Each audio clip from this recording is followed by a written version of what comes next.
Assalamualaikum warahmatullahi wabarakatuh. Saya Tinurila Sebayang sebagai dosen ilmu hubungan internasional di FISIP Unpas. Nah, pada kesempatan kali ini saya ingin membuat sebuah perkenalan terkait dengan mata kuliah yang biasa saya ampu. Mata kuliah kebijakan luar negeri ini adalah mata kuliah yang paling sering saya ampu di setiap tahunnya, yang mana sesungguhnya ini adalah mata kuliah kepakaran area saya, walaupun memang saya ada kombinasi dengan ekonomi politik internasional. Nah, sehingga terkadang bahwa mata kuliah kebijakan luar negeri selalu saya balut dengan pendekatan kebijakan ekonomi luar negeri agar benar-benar bisa mendorong dan menunjang kepakaran area subjek saya dalam studi hubungan internasional. Nah, kali ini saya ingin menjelaskan seperti apa mata kuliah kebijakan luar negeri ini biasanya saya bawa dengan merujuk tentunya kepada ketentuan program studi, bahwa yang namanya program studi HI Unpas itu menargetkan adanya 3 capaian lulusan, yaitu yang pertama sebagai diplomat ataupun praktisi diplomat, yang kedua adalah analis internestik, dan yang ketiga adalah transnational manager. Nah, dari ketiga CPL ini tentunya saya elaborasikan bahwa dapat membangun lulusan ataupun mahasiswa nantinya melalui mata kuliah kebijakan luar negeri untuk mampu menjadi dan berpraktik sebagai diplomat, lalu kemudian mampu juga membangun ketajaman analisisnya terhadap isu-isu kebijakan luar negeri, baik dalam negeri maupun negara lain atau berbasis kawasan dan bahkan dalam ruang yang lebih besar yaitu global. Lalu yang ketiga, berbicara tentang sistem, bagaimana perusahaan, aktor-aktor non-negara juga terlibat aktif dalam kebijakan luar negeri sehingga memenuhi capaian lulusan terkait dengan transnational manager. Nah, bagaimana mata kuliah ini saya elaborasikan dalam setiap pembahasan. Nah, kebijakan luar negeri ini akan saya integrasikan dengan sebuah praktik simulasi sidang di WTO atau WTO. Agar apa? Agar mahasiswa dapat betul mempelajari bagaimana strategi dalam merumuskan kebijakan luar negeri di tengah menghadapi permasalahan-permasalahan internasional di dalam forum multilateralism. Nah, secara spirit keilmuan juga saya tentunya menggunakan referensi-referensi klasik, modern, dan bahkan yang paling terbaru, sehingga dalam 1 semester ke depan mata kuliah ini saya tentukan dalam 7 bahasan utama. Yang pertama adalah berbicara tentang scope of foreign policy analysis, bagaimana cakupan-cakupan keilmuan ini dan ruang lingkupnya saya jelaskan mungkin di sekitar 2 atau 3 pertemuan. Lalu kemudian pada topik yang berikutnya adalah international politics dan the global order, bahwa mau tidak mau kebijakan luar negeri tidak bisa dilepaskan dengan konstelasi politik global dan the global order. Nah, ini mungkin saya akan jelaskan dalam 2 pertemuan, lalu kemudian masuk kepada state behavior-nya. Nah, dalam kebijakan luar negeri tentu pusat dan inti daripada mata kuliah ini adalah mempelajari bagaimana perilaku negara dalam hubungannya di sistem internasional dan bahkan negara lain. Nah, yang keempat, mulai sangat konseptual dan teoritis, saya akan menurunkan permasalahan kepada instrument of foreign policy analysis. Dan yang kelima, ini saya mengkombinasikan dan mengadopsi sebuah pemahaman teori matematika, yaitu game teori. Untuk apa? Bahwa kebijakan luar negeri ini harus terukur dalam mengukur cost and benefit, sehingga mata kuliah ini akan saya tambahkan dengan analisis yang lebih tajam untuk mengukur tentang strategi-strategi yang ideal bagi sebuah negara menghadapi turbulensi ataupun konflik, situasi yang tidak baik misalnya dalam fenomena politik dan katakanlah ekonomi internasional. Lalu yang berikutnya yang menjadi fokus masalahnya adalah the crisis of foreign policy. Nah, jadi kebijakan luar negeri juga itu terkadang mengalami krisis, situasi-situasi yang terkadang mengharuskan negara merumuskan kebijakan luar negeri dalam waktu yang singkat. Nah, itu juga akan menjadi materi yang akan dielaborasikan dalam mata kuliah ini, sehingga apa?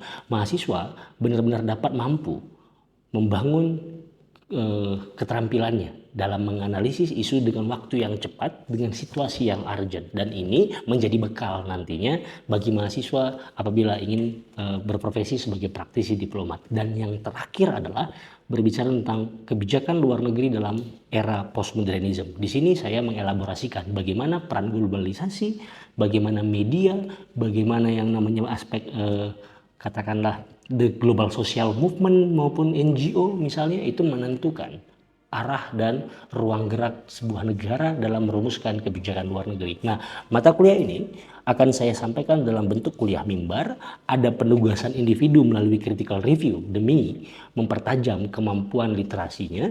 Lalu kemudian ada tugas berkelompok dan presentasi melalui policy brief. Ini tujuannya untuk apa? Mempertajam kemampuan analisis intermestiknya yang kemudian itu menjadi capaian prodi. Dan yang terakhir adalah melakukan simulasi sidang di WTO dengan saya membagi kelompok-kelompok menjadi 10 kelompok dalam satu kelas agar teman-teman di kelas kebijakan luar negeri ini ambil bagian aktif untuk mengikuti dan memperjuangkan serta menentukan strateginya dalam konteks forum multilateralism. Nah, pada teknis ini nanti akan terlampirkan pada lembar kegiatan mahasiswa seperti apa mekanismenya. Cuman saya sangat yakin bahwa nuansa tentang sidang WTO ini setiap tahunnya selalu menjadi antusiasme bagi mahasiswa karena ada unsur kompetisi, ada unsur belajar yang begitu mendalam dan mahasiswa dituntut untuk lebih mampu memiliki keterampilan dalam menentukan strategi kebijakan luar negerinya. Nah, sedangkan komposisi nilai tentu nilai sesuai dengan buku pedoman di program studi, pedoman akademik di fakultas bahwa yang namanya pembagian komposisi nilai setidaknya harus ada komposisi project based learning, lalu kemudian ada evaluasi melalui ujian dan UAS serta kehadiran. Nah, komposisinya juga saya sesuaikan dengan buku pedoman akademik di fakultas maupun di kurikulum di program studi hubungan internasional bahwa kehadiran misalnya 10%, lalu UTS itu 20%, UAS itu 30%, lalu project based learningnya ataupun membuat policy brief dan sidang WTO-nya itu sekitar 35% dan keaktifan lainnya untuk memenuhi bobot menjadi 100%. Nah, jadi mata kuliah ini sebenarnya terdiri dari berbagai elemen dalam mempelajarinya, dalam artian bahwa bagaimana mahasiswa mampu mengenali sistem internasional, mampu mengenali perilaku negara, mampu memahami tentang keadaan politik domestik, di mana ketiga level ini yang nantinya menjadi sumber utama dalam menentukan kebijakan serta menganalisis kebijakan sebuah negara dalam menghadapi era yang penuh tantangan hari ini. Nah, mata kuliah ini dibobotkan dalam 3 SKS. Saya rasa ini saja yang mungkin bisa saya sampaikan tentang bagaimana rencana perkuliahan semester untuk mata kuliah kebijakan luar negeri. Saya ucapkan terima kasih. Assalamualaikum warahmatullahi wabarakatuh. Baik, assalamualaikum warahmatullahi wabarakatuh. Waalaikumsalam warahmatullahi wabarakatuh. Ya, selamat siang teman-teman semuanya. Sampurasun. Rampes. Ya, ini adalah pertemuan terakhir kita. Pertemuan terakhir sesuai dengan RPS berkaitan dengan pembahasan foreign policy in postmodern era. Teman-teman, mungkin kalau dari pertemuan pertama sampai pertemuan ke-13, teman-teman sudah kita kupas tuh. Bagaimana berbicara KLN dari sisi sistem, bagaimana state, dan kemudian political domestik, dan bahkan terakhir kemarin kita berbicara soal game teori. Nah, itu semua adalah berbicara tentang bagaimana yang namanya level analisis dalam kebijakan luar negeri itu harus melibatkan ketiga level tersebut. Lalu aspek strategis pun menjadi syarat dalam KLN. Nah, ini adalah ruang yang terpisah sebenarnya. Maksudnya ruang yang terpisah begini, bahwa yang namanya KLN ini kan adalah pandangan ataupun kajian yang cukup klasik, teman-teman. KLN ini cukup klasik yang seolah bahwa perumusan KLN itu state-centric. Kan begitu pandangan klasiknya. Nah, akan tetapi di era postmodernism ternyata KLN itu nggak hanya dibentuk oleh negara. Nah, seolah kayak materi kita selama ini kayak bener-bener dihancurkan ya. Ini sebenarnya yang benar KLN itu milik negara atau bukan? Ini KLN ini sebenarnya siapa vokal poinnya? Nah, yang ingin saya pertegas di pertemuan terakhir ini adalah, ya, KLN itu ataupun foreign policy still belongs to state. Tapi dimensi postmodernism ini memiliki andil yang cukup besar dalam menentukan negara. Bahkan kalau dalam pandangan klasik kemarin apa kita katakan? Hukum memaksa negara untuk bertindak, atau negara lain, ancaman negara lain, posisi negara lain itu menentukan KLN. Nah, tapi hari ini enggak. Hari ini seolah bukan hanya negara sebagai instrumen yang mempengaruhi kebijakan luar negeri, tapi apa? The globalization, social movement, dan bahkan media. Nah, ketiga aspek ini nantinya akan makin muncul seperti sebuah gelombang, sebuah gelombang yang begitu besar, benar-benar menekan bagaimana kebijakan luar negeri sebuah negara. Satu contoh simple. Ini mungkin karena mau relate dengan pembahasan kita di beberapa bulan terakhir. Saya mengamati, ini sebelum masuk ya, saya mengamati bahwa bagaimana di application X misalnya, akun officialnya Iran dan Israel, itu ternyata mereka lebih banyak menarasikan tentang with whom you stand for. Nah, seolah kayak kedua akun official negara ini membutuhkan validasi dan dukungan dari negara lain. Nah, dari situ melihat bahwa international public atau bahkan the global society itu seolah menjadi parameter untuk mereka menentukan nih menyerang gak nih. Seolah Iran, bahkan ada kalau di Twitter dia membuat di Iran itu misalnya postingan Iran paling sering paling gencar ya. Malam inikah kita akan serang Israel? Nah, itu seolah nanti di bawah tuh kayak interest atau setuju gitu. Nah, jadi begitu hari ini di era postmodernism bagaimana media mempengaruhi, ternyata bukan lagi soal hal-hal teritorial lalu bagaimana kepemimpinan ataupun individual approach yang menjadi parameter utama, tapi ada media, ada global society yang menekan dan bahkan menentukan arah kebijakan luar negeri. Nah, ini kalau kita kaitkan dalam konteks rasionalitas mungkin perdebatannya menjadi menarik nih. Kenapa? Berarti seolah negara menentukan KLN tergantung selera daripada publik. Kan begitu. Nah, tapi dalam konteks hubungan internasional itu bisa dijelaskan berdasarkan bagaimana foreign policy in a postmodern era ini akan kita elaborasikan dalam materi pertemuan hari ini. Nah, terakhir nantinya selain berbicara soal social globalization, social movement, teknologi, dan bahkan nanti saya sedikit ada singgung diplomasi, international media, yang paling penting adalah seluruh elemen ini itu seperti direkatkan atau ada spons utamanya yang mungkin bisa dirasakan oleh seluruh sarjana HI, yaitu apa? Kehadiran aktor NGO. Nah, aktor NGO ini kan bukan produk hukum internasional. Ini bukan bagaimana negara membuat sebuah organisasi, bukan. Tapi apa? NGO itu bergerak dari globalisasi dan social movement. Begitu. Nah, jadi muara daripada social movement itu yang paling terlihat dalam kajian HI itu adalah bentuknya NGO. Nah, pertanyaannya kemudian, bagaimana cara kerja NGO menekan, menentukan, dan bahkan mengubah kebijakan luar negeri sebuah negara? Mungkin kalian sering nonton di berita bahwa terkadang untuk konteks Indonesia, bagaimana Greenpeace nih. Greenpeace selalu mengkritiki pemerintah terkait yang kemarin baru heboh Raja Ampat.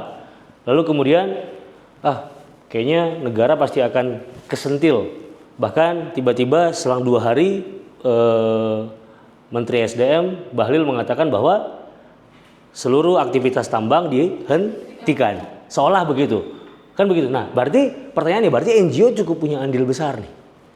Cukup punya andil besar untuk menekan kebijakan sebuah negara.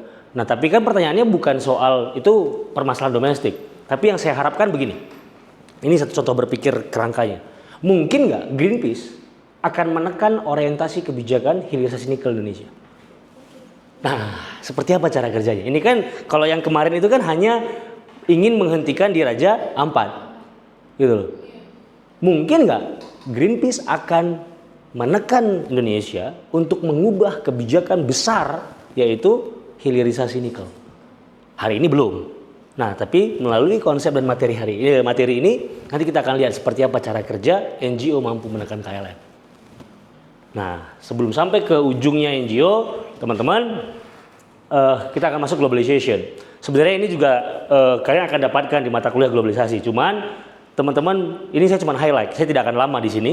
Kenapa? Hanya ingin memberikan gambaran bahwa berbicara tentang globalisasi dan kaitannya dengan foreign policy, itu teman-teman harus lihat bahwa kata kunci utamanya adalah the world system. Ini mungkin teman-teman yang ketemu saya di kelas Ekopolin, kita sudah bicara tentang the world system teori, yaitu Wall Street. Kan begitu ya, bagaimana dunia itu membentuk kapitalisme, membentuk sistem kapitalis itu akibat dari beberapa tangan-tangan yang katakanlah tangan-tangan para pebisnis atau pemilik modal. Nah, sama globalisasi memang tujuan dan efek paling besarnya itu adalah membangun the world system. World system ini apa konsekuensinya?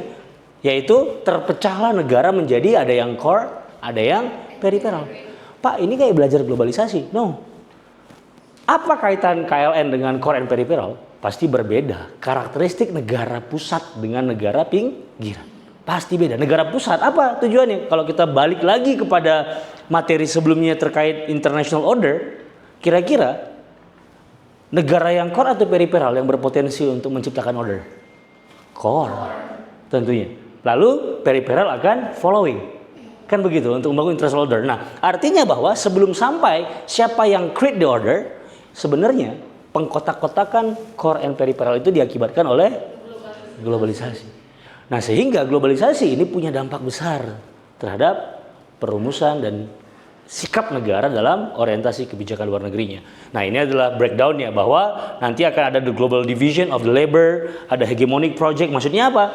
Bahwa the global division of labor ini akan ada kelas-kelas divisi nantinya. Beda karakteristik negara berkembang peripheral, bagaimana yang namanya kualitas buruh dibandingkan negara maju. Beda. Nah, ini kalau teman-teman lagi nih, ini sempat baca berita berapa hari ini nggak? Yang Trump memberikan ancaman ke Indonesia. Trump bilang apaan? Kami hanya akan menghapuskan 32% tarif impor jika pebisnis Indonesia menanamkan modalnya dan bikin pabrik di Amerika Serikat. Itu nggak logis. Ada yang bisa jawab kenapa? Mungkin kan Indonesia very state ya sih maksudnya Pak. Jadi kayak secara ekonomi kayak nanam modal di sana tuh aneh gitu. Ya, di mana letak anehnya makanya? Nah, ini kan karakteristik core and peripheral dalam orientasi kebijakan luar negeri nih. Kenapa aneh? Apanya? Coba deh. Kalau dikaitkan ke division of labor. Coba. Ada lagi? Simpelnya begini teman-teman. Jika investor, pebisnis Indonesia menanamkan modalnya bikin manufacturing di Amerika Serikat, pasti high cost. Kenapa high cost? Ya karena labornya sudah high level. Karena negara di sana bukan lagi negara yang fokus ke manufacturing. Gitu.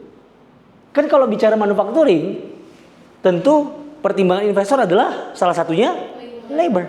Yang mahal labornya. Saya aja langsung kita ngomongin berandai-andai dalam sebuah contoh kasus. Saya punya uang 1 triliun untuk mau bikin pabrik alas kaki. Lebih besar kapasitasnya dan tenaga kerja yang bisa saya hire jika saya investkan di Vietnam atau di Amerika Serikat uang 1 triliun itu. Ya di Vietnam. Nah, artinya apa? Ini kebijakan Trump terlihat bahwa saya lihat ini konyol. Justru seolah, mohon maaf ya, memohon kepada negara peripheral untuk berinvestasi. Nah, ini teman-teman, itu kenapa terjadi ya? Akibat globalisasi. Jadi agak sedikit unik kenapa globalisasi, narasi baratnya, narasi dalam akademik adalah ini adalah ciptaan barat. Tapi hari ini ternyata mereka sendiri yang tergulung begitu. Bahkan kalau lebih jauh lagi beberapa bulan lalu yang makin heboh perang dagang dengan China kan pasti ketemu nih di Reels nih. Atau mungkin di TikTok, China membuat sebuah video propaganda bagaimana orang Amerika jika bekerja di pabrik yang mohon maaf ya badannya gemuk lalu sambil makan burger jahit. Nah, itu propaganda. Kenapa? Karena memang mereka secara division of labor mereka itu adalah negara core. Yang artinya apa? Negara core memang sudah berada pada level ekonomik untuk menjadi lebih banyak menanamkan modal. Jadi bermainnya di mana? Di aspek financial, bukan production. Iya.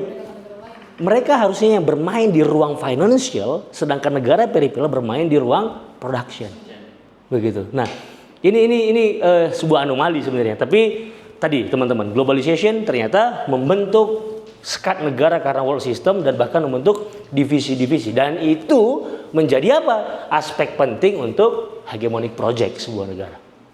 Nah, kita lanjut. Saya akan banyak di sini. Ini juga sebenarnya kalian akan dapat di globalisasi. Ini saya detailing sedikit aja lah. Bahwa globalisasi tadi kan saya katakan mampu membentuk bagaimana perilaku dan sekat-sekat antara core and peripheral. How it works. Bagaimana prosesnya? Nah, ini saya pakai Anthony Giddens dan satu lagi adalah Arjuna Padurai. Anthony Giddens melihat bahwa kok bisa sih nih proses homogenitas dunia yang mengintegrasikan berbagai aspek dan dimensi itu terjadi begitu loh. Itu karena ada 4 katakanlah ini dimensi ruang. 4 ruang inilah yang dibentuk bahwa nation state system. Maksudnya apa? Menurut Anthony Giddens bahwa globalisasi menyamarkan entitas negara. Jadi negara seolah nggak perlu lagi. Nah pertanyaannya, Pak, kaitannya apa lagi dengan KLN? So KLN harus merge dengan itu. Harus benar-benar bisa supporting dengan globalisasi yang seolah kehadirannya nggak ada. Ya bayangkan kalau sebagai sebuah analogi nih, saya sebenarnya sudah tidak dianggap berdampak kehadiran saya di kelas ini. Tapi kemudian saya paksakan bahwa kebijakan saya di kelas ini harus disiplin, harus begini, dan nggak akan dianggap sama kalian. Nah sama, negara juga begitu. Dalam konteks globalisasi, nation state system itu mulai, bukan hilang ya, mulai samar. Begitu. Lalu kemudian kesamaran itulah yang membuat bahwa KLN apakah kebijakan luar negeri apakah harus tetap egosentrismenya harus dimunculkan? Oh enggak. Hari ini apa di era posmo? Negara justru harus lebih mampu menerima legowo dengan gerakan globalisasi. Apa satu simpel yang paling menarik nih? Aplikasi yang sering kalian pakai itu, Shopee misalnya. Bayangkan kalau negara masih strict untuk menentukan kebijakannya, melakukan proteksi atas masuknya aplikasi luar, aplikasi asing dan barang-barang asing ke negara ini. Nggak akan bisa relate dengan globalisasi. Karena apa? Permintaan market, permintaan global society kita nggak bisa hindari. Bagaimana platform e-commerce itu memang harus kita gunakan hari ini. Sehingga apa? Yang berubah apakah Shopee-nya yang berubah sikap atau negara yang berubah sikap? Negara yang berubah sikap. Dengan apa? Kemarin heboh teman-teman, mungkin 2 tahun lalu ada kebijakan yang sempat heboh nih. Ada gerakan dari pedagang di Tanah Abang soal kolaborasi antara TikTok dan Shopee kalau nggak salah ya, yang TikTok Shop. Apa outputnya? Outputnya Kementerian Perdagangan mengeluarkan kebijakan, peraturan menteri, gitu loh, bahwa dilarang di Indonesia yang namanya TikTok Shop pada saat itu. Nah, berarti apa? Seolah negara memang harus yang following the globalization. Nah, artinya bahwa tadi kalau kita lihat gambar ilustrasi di slide sebelumnya, ya siapa yang bisa melawan ombak yang besar? Gitu loh. Pilihannya cuma 2. Jika kalian, ini kalau ilustrasinya, jika datang ombak yang begitu besar, pilihannya cuma 2. Kalian mencari satu pegangan yang kuat untuk bertahan supaya tidak di bawah arus, atau ikuti arusnya dengan berselancar, kan begitu. Nah, pertanyaannya kemudian, negara hari ini nggak akan mampu berpegang teguh dengan globalisasi. Sehingga apa? Mereka menyiapkan selancar yang pas. Jadi mengikuti arus globalisasi. Artinya kebijakan luar negeri hari ini harus seolah pro dengan globalisasi. Nggak bisa menolak itu. Nah, lalu kemudian industri development. Sejalan nih. Bagaimana sistem ini tadi? Itu karena didorong oleh perkembangan industri. Ya, nggak ada dulu orang hanya berbelanja makan mulai dari rambut sampai ujung kaki, kebutuhan kita cuma bisa dipenuhi dari handphone saja hari ini. Ya, kita mau beli sampo sampai mau beli sepatu, mau beli makanan bisa pakai aplikasi Shopee. Artinya apa? Itu karena pembangunan industri. Nah, ini yang membuat negara nggak hadir lagi, seolah samar hadirnya. Lalu kemudian, nah ini kedua inilah yang akan membentuk sistem ekonomi dunia menjadi sangat kapitalis. Bahwa apa? Orientasi kebijakan luar negeri negara pasti muatannya adalah muatan mendukung kapitalis. Saya nggak bilang saya pendukung kapitalis, tapi orientasi KLN mau nggak mau seolah harus memenuhi kebutuhan kapitalis. Pak, tapi kan bisa Pak, kita menolak, meminta negara untuk menolak kapitalisme. Ya tadi kalau menolak berarti nation state tidak berselancar. di gelombang globalisasi. Gitu loh. Berarti negara menolak kemajuan industri. Masalahnya masyarakat, negara kan bukan hanya berbicara pemerintah. Negara berbicara soal masyarakat nih. Ya kalian kan pasti akan tergantung juga dengan industri development. Begitu. Kalian juga butuh mungkin nanti setelah kerja, butuh para kaum kapitalis untuk apa? Mempekerjakan kalian misalnya. Nah jadi negara nggak bisa. Gitu loh. Kecuali kalau negara semuanya mau nih setelah lulus kuliah di usia 21 tahun atau 20 tahun misalnya ditampung bekerja semuanya sebagai PNS dan semuanya bekerja di BUMN. Kan nggak mungkin juga semua pekerjaan seperti itu. Kan begitu ya, nggak mungkin semuanya menjadi civil servant. Nggak mungkin. Pasti kita akan ada bekerja di pihak-pihak swasta atau privat. Nah di aspek lain ini kenapa saya buat paling bawah, karena memang ini kajiannya mungkin kajian keamanan, tapi mau nggak mau World Military Order juga berubah. Apa misalnya World Military Order? Bahwa pertahanan keamanan militer negara itu tidak lagi dikembangkan oleh state. Tapi apa? Melibatkan kehadiran perusahaan. Kalau dalam konteks film, kalau teman-teman nonton film Iron Man, yang namanya ada perusahaan apa? Stark Industries. Kebijakan Amerika Serikat dalam film ya, kebijakan negara Amerika Serikat itu ditentukan dengan kemajuan Stark Industries. Hari ini, ya, berapa hari lalu Polri membeli robot. Emang robot itu yang bikin pemerintah China? Bukan, perusahaan robotik di China. Nah, artinya apa? Ada perubahan military order. Oh ya udah, kita berperang atau kita menciptakan pertahanan negara mengandalkan robot. Karena apa? Robot disediakan oleh perusahaan. Nah gitu. Nah, jadi ini yang berubah teman secara mendasar dan fundamental. Negara atau bahkan kita secara personal memandang globalisasi ini. Jadi tadi seolah di awal saya mengatakan kita nggak bisa melawan arus globalisasi. Nah, ternyata dalam kajian globalisasi ini ada 3 sudut pandang yang berbeda. Dalam memandang ya, ada 3 sudut pandang perspektif dalam melihat globalisasi. Nah, yang pertama adalah yang skeptikal. Skeptikalnya apa? Yang melihat bahwa nggak ada kok globalisasi. Globalisasi itu nggak terlalu berdampak kok. Sehingga negara atau bahkan sarjana HI atau bahkan insan-insan dalam global society yang berpikir skeptis atas ketidakhadiran globalisasi itu pasti selalu berpikir bahwa state still important. Dikatakan bahwa betul orang-orang memang sekarang lebih mobile, barang lebih mobile, tapi tetap orang dan barang itu bisa keluar dan masuk mobilitasnya mengandalkan negara. Karena apa? Barang yang keluar masuk harus melewati misalnya bea cukai. Kalian keluar masuk negeri orang harus pakai paspor, dan paspor hanya bisa dikeluarkan oleh Shopee paspor kalian. Nah, orang-orang skeptikal melihat itu bahwa enggak kok, enggak seperti yang dibayangkan oleh orang-orang globalisasi, benar-benar hilang nih peran negara. Gitu loh. Negara menjadi tetap aktor kunci kata kaum-kaum skeptikal. Nah, tergantung nih kalian mau yang di mana nih perspektifnya. It's okay. Nah, lalu yang kedua adalah hyper globalist. Hyper globalist ini apa? Nah, market most important. Tadi kalimat saya soal hyper globalist tuh. Kita nggak bisa menolak arus globalisasi itu karena apa? Karena permintaan market, permintaan kapitalisme.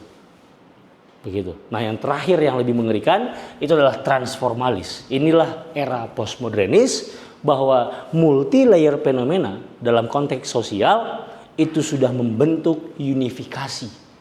Nah, pertanyaannya, ketiga aspek ini kan mempengaruhi manusia nih atau masyarakat di sebuah negara. Lantas negara harus mengambil yang mana referensi dalam kebijakan luar negeri? Mau betul-betul memfasilitasi kaum transformalis atau mau cukup melihat globalisasi sebagai market saja atau benar-benar menolak? Nah, ini sulitnya menjadi penentu ataupun decision maker dalam konteks foreign policy, teman-teman. Nah, artinya apa? Kebijakan luar negeri negara, decision maker harus tahu bagaimana karakteristik masyarakatnya dalam konteks kacamata globalisasi. Nah, itulah parameternya untuk menentukan kebijakan luar negeri. Dan ekspresi karakteristik ketiga ini salah satu instrumen yang bisa terlihat diekspresikan yaitu melalui media. Saya rasa cukup sampai di sini, teman-teman. Saya akhiri dengan Assalamualaikum warahmatullahi wabarakatuh.